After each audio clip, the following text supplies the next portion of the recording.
Bonjour les découvreurs et bienvenue à Food Découverte. Hello. Aujourd'hui, présentation de produit, comme oblige. Je vais vous présenter le produit Street Kitchen.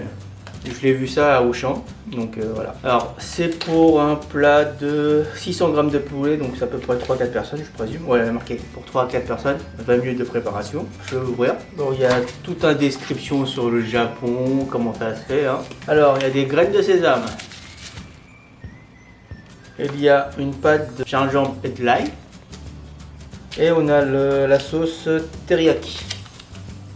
Alors, pour ce truc là, il vous faudra à peu près 600 g de poulet émincé, une tasse de piment doux, un oignon émincé, 2 tasses de riz de jasmin. Je pense que le riz de jasmin c'est pour le riz. J'ai la flemme de faire le riz, donc je vais juste manger que la viande de teriyaki. On va voir ce que ça donne. Vous avez deux choix, soit vous faites à la japonaise et que vous mettez juste des entailles et après vous les faites cuire et quand c'est prêt, bah, vous coupez en petits morceaux, mais j'ai pas que ça à foutre.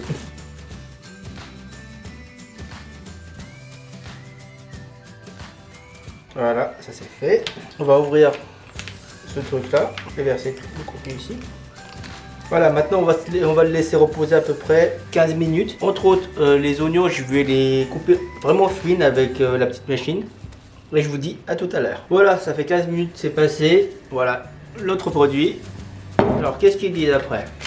Puis, ajouter le poulet dans un wok ou dans une poêle chaude bien huilée. Bon, ok. Ah, sinon, entre temps, j'ai coupé les oignons comme ceci. Faire revenir la viande pendant 3 minutes, ajouter les légumes émincés, faites cuire 2 minutes supplémentaires. Et après, on ajoute la sauce teriyaki et faire revenir le tout à température moyenne jusqu'à 5-10 minutes. Après, quand c'est fini, on saupoudre de graines de sésame et on sert avec du riz. Allons-y.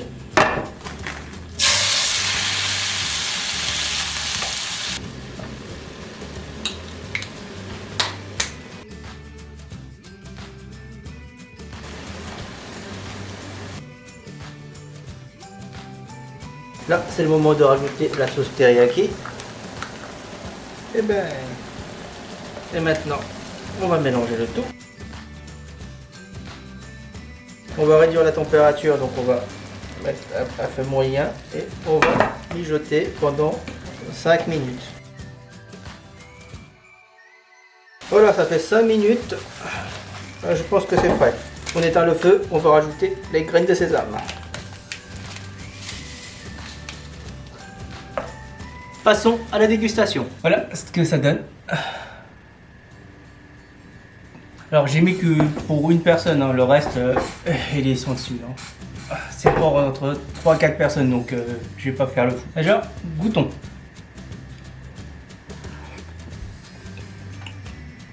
Alors ça a un goût très fort d'ail et de gingembre, et de sauce teriyaki est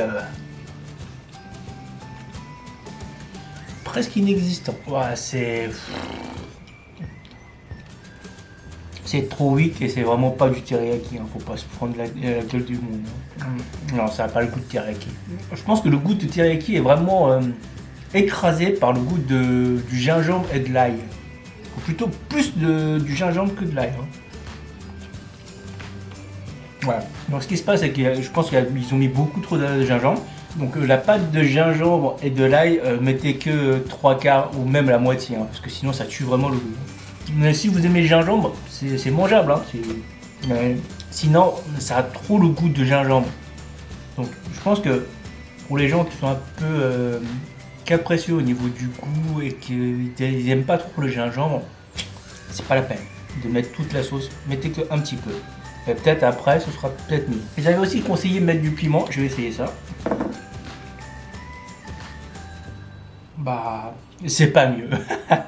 Encore un truc que je vais devoir manger et qui n'est pas terrible.